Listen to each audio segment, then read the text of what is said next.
Welcome to Congress in Context, our deep dive into the heart of American democracy. Hello. Today, we're cutting through the noise from Capitol Hill, looking at Tuesday, July 22, 2025. That's right.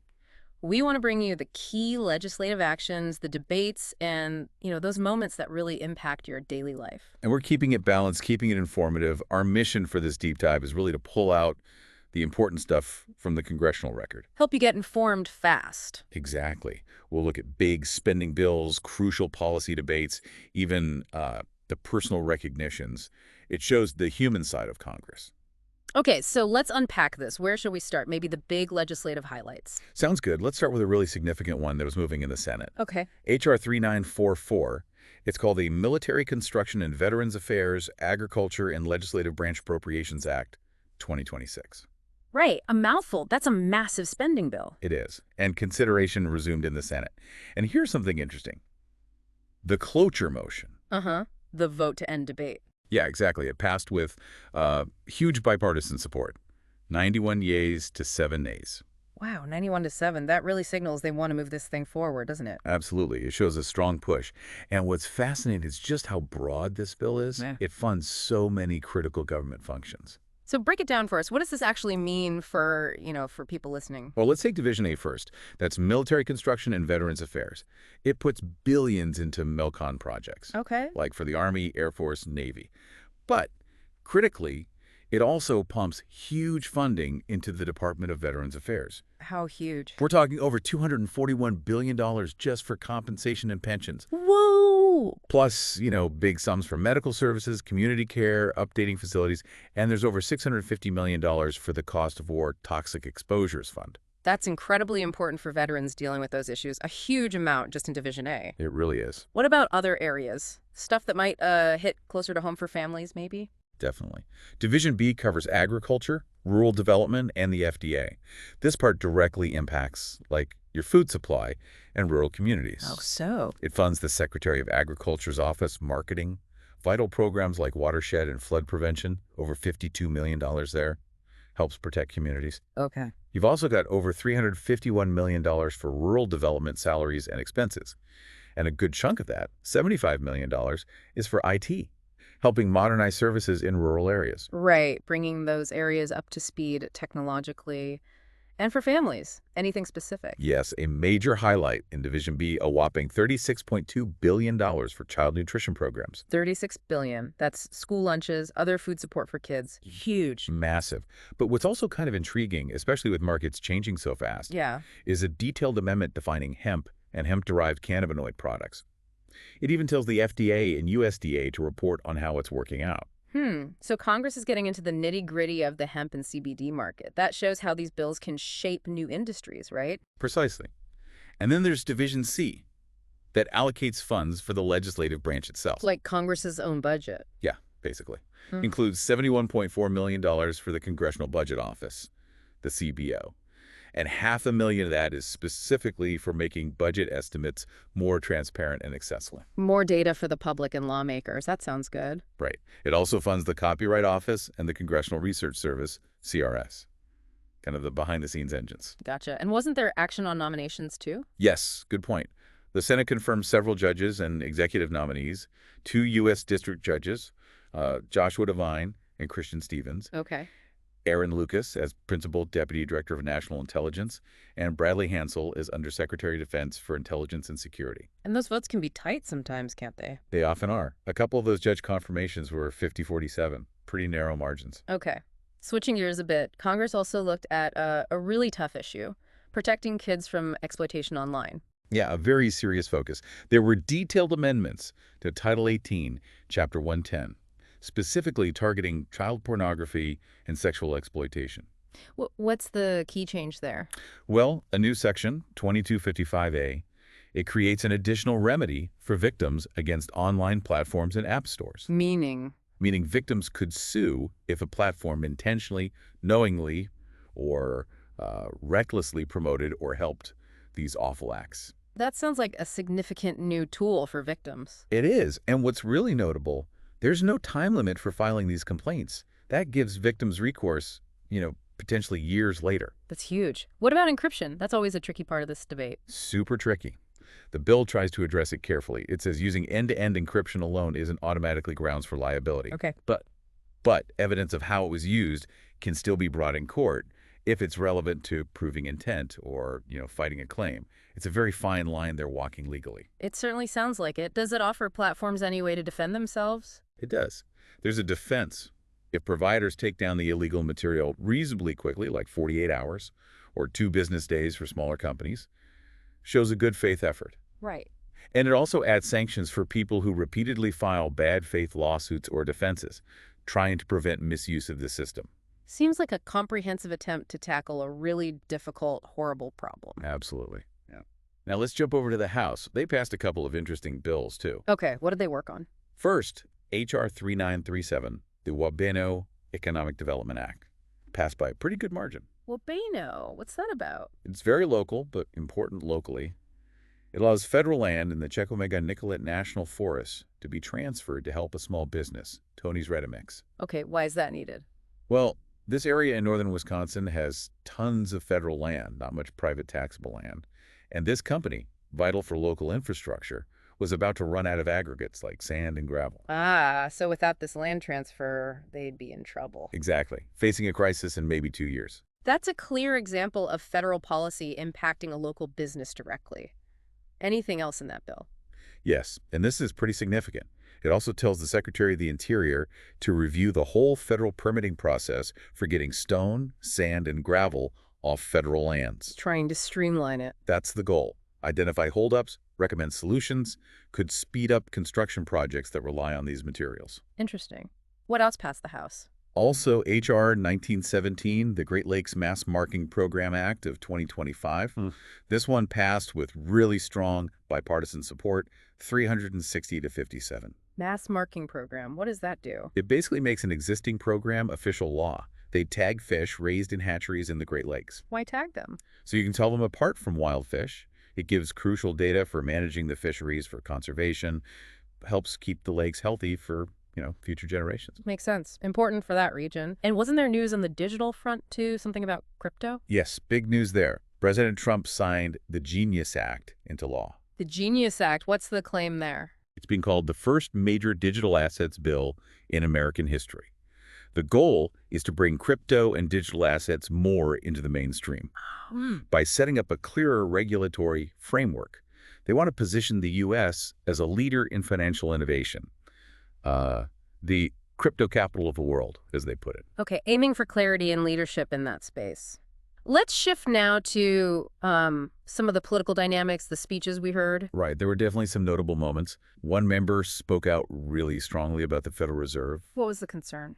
Concerns about rumors, as they put it, of flirtation with making the Fed just a handmaiden of the presidency, call it wrong, potentially damaging the U.S.'s reputation. So defending the Fed's independence. Exactly. Emphasizing its role in monetary policy is separate from Congress's fiscal policy, budgets. The need for it to be insulated from politics based on data. And they mentioned Dodd-Frank. Yeah, noted the 50th anniversary of Dodd-Frank, the big financial reform law, and the Volcker rule within it. Context for financial stability discussions. Got it. We also heard some very strong words about the situation in Gaza, right? Yes, quite passionate.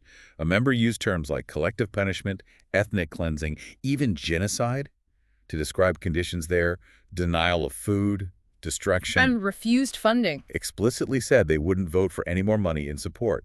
It got heated enough that the Speaker pro tempore had to step in. Remind members about decorum? Yeah, basically reminded members to refrain from engaging in personalities toward the president. Shows how intense these debates can get. Definitely. There was also controversy around education funding. Yes, a member was demanding answers from the Department of Education and OMB, the Office of Management and Budget. Why? What was the issue? They alleged the administration was holding back over $5 billion in K-12 and adult education funds, money that should have been released July 1st. $5 billion. That's a lot. What was the impact? Called it illegal and unconstitutional. Said it forced school districts into a 5-alarm fire, leading to layoffs of teachers and staff. Wow.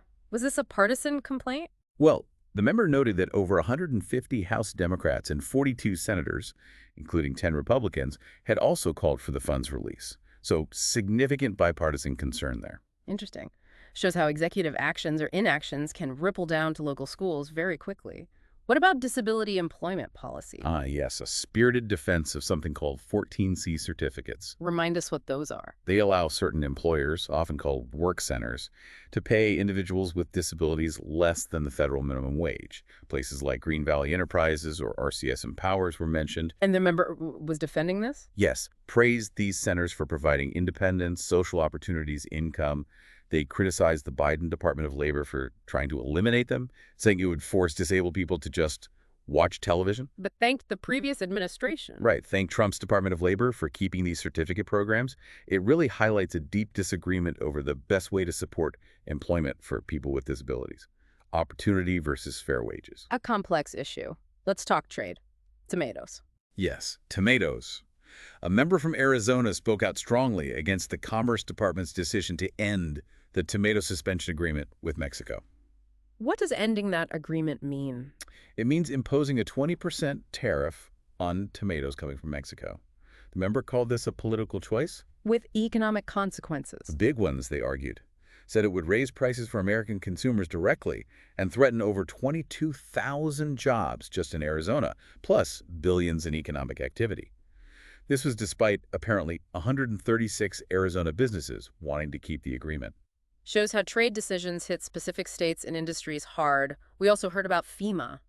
Yeah, concerns about emergency preparedness. A member criticized the administration for, quote, gutting FEMA and canceling pre-disaster mitigation grants. Particularly worrying given recent weather. Exactly. Mentioned severe weather in Texas and the upcoming hurricane season on the East Coast. Tied funding decisions directly to disaster readiness. Okay, and international relations came up too regarding UNESCO. Right.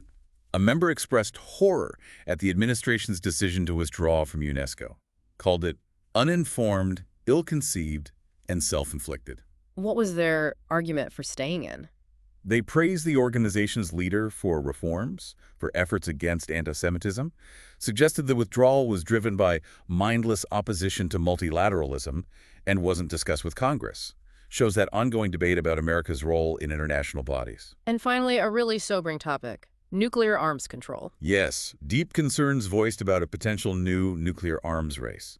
A speaker pointed to the New START treaty expiring in February 2026 and Russia suspending its participation. Highlighting the risk. Emphasized how treaties like START and New START have historically prevented dangerous arms buildups. Urged the U.S. and allies to push for new talks with Russia and China. To avoid what? To avoid a catastrophic mistake or miscalculation. A stark warning about global security. Very serious concerns. Now, intertwined with all this, there was a lot of talk defending a major bill, right? Referred to as the One Big Beautiful Bill. Yes, that phrasing came up. A passionate defense, focusing specifically on claimed benefits for Ohio. What kind of benefits? Tax cuts, for one. Claimed an average saving of $2,140 for an Ohio family of 4 earning $80,000. And benefits for over 840,000 Ohio small businesses. And jobs. Projected 1.2 million new U.S. jobs annually over the next decade because of the bill. What else was highlighted for Ohio? Support for manufacturing investments, new factories, R&D, especially in Ohio's defense sector, mentioning things like bunker-busting bombs. And healthcare, Medicaid. Claimed Ohio hospitals would get 24% more Medicaid reimbursement, that the state would draw down 60% more Medicaid funds because of a provider tax increase in the bill. And this was contrasted with other states. Yes, contrasted with, quote, bad policies in places like California and New York, accusing them of maxing out the credit card. Were there social policy aspects mentioned too? Definitely. A new work requirement for Medicaid. Healthy, able-bodied adults without young kids would need to work, volunteer, or be in education 20 hours a week to get benefits. Described as a reasonable request, part of the social contract. Okay, and border security. Significant investments claimed for securing the southern border. Funds to find, arrest, deport undocumented immigrants, especially those with criminal records. And what about the deficit impact? That's always a big point of contention. Hugely contentious. Yeah. The speaker claimed that despite initial CBO estimates showing a $3.4 trillion increase in the deficit, Yeah. the final assessment showed the bill would actually reduce the deficit by $366 billion. That's a massive swing from the initial estimate. It really shows the partisan divides and how differently the impact of the same bill can be interpreted, doesn't it? Absolutely. Different assumptions, different economic models lead to vastly different conclusions. Okay, let's zoom out a bit for some context and analysis. What does all this activity tell us? Well, clearly, Congress is grappling with its core job, the power of the purse. We saw that with the big appropriations bill, H.R. 3944. Right, and the cloture vote showed how procedure matters. Getting past those hurdles is key to moving legislation. Exactly. And we even heard leaders debating the appropriations process itself, praise for committee work versus accusations of obstruction. It's that constant push and pull. And the policies discussed today, they really touch on so many different groups. Incredibly diverse. Veterans through healthcare funding and toxic exposure efforts, children and families with nutrition programs, education funding debates, and that child exploitation bill. People with disabilities in that debate over 14C certificates. Businesses and workers too, agriculture, manufacturing, those hit by trade policy like the tomato tariffs, or affected by Fed policy debates. And whole communities impacted by infrastructure funding, environmental rules, disaster prep. It really underscores how interconnected everything is. And amidst all the policy and politics, there were those moments of recognition, the human element. Yes, really important. Tributes to fallen service members like Army Specialist Javier Villanueva, police officers like Francisco Flats. Reminders of sacrifice. Honoring community leaders, educators like James Kapsiak, Alice Smith-Jones, activists like Arthur Koya. Celebrating milestones, too. Cities like Polk City, Windermere, Fruitland Park in Florida, Preston, Idaho, hitting 100 years, the West End Fair in PA, the Navy Club in Georgetown, SC. And recognizing the Disability Pride Parade in Chicago, 35 years of the ADA, it just shows the breadth of American life that Congress represents, or tries to. It brings it back to the people behind the policies. So looking ahead, what are the implications? That big appropriations bill, H.R. 3944. Well, the cloture vote means progress on funding for the next fiscal year, but the real debate on specifics, amendments, that's still coming. It's just one step. And the talks around the Fed, crypto regulation. Suggests ongoing efforts to adapt economic policy to, modern challenges, trying to keep the U.S. competitive globally. It's a constantly moving target. And that nuclear arms control issue sounds urgent. Very. With the New START treaty expiring soon, there's real pressure for international talks to avoid instability. Could be a major shift in global security if things go wrong. It really is a huge range of issues, isn't it? From local business permits to nuclear treaties. Never a dull moment. So this deep dive gives a glimpse, but how can people listening stay informed and maybe make their voice heard? Great question. The best place to start is congress.gov. You can find the full text of all these bills we mentioned, H.R. 3944, 3937, 1917, all of them. So you can read it for yourself. Exactly. And if you want to share your thoughts on, say, Fed independence or education funding, or that one big, beautiful bill. How do you contact your reps? Congress.gov has links. Or you go directly to House.gov or Senate.gov to find your specific representative's websites and contact info. And keep an eye on committees. Definitely. That's where a lot of the detailed work happens. Like on Wednesday, July 23rd, House Ag looks at Prop 12 implications, Energy and Commerce marks up bills on student compensation, drug fees, Senate Banking considers nominations. Hearings are key. Crucial. And remember, engagement isn't just voting. It's researching issues, talking to officials, participating locally. Be an active participant. Okay, so as we wrap up, here's a final thought for you, our listeners, to mull over. Yeah. With everything happening in Congress, all these complex, interconnected issues, how do you decide which specific bills or debates truly deserve your deepest dive and focus? Where do you put your attention?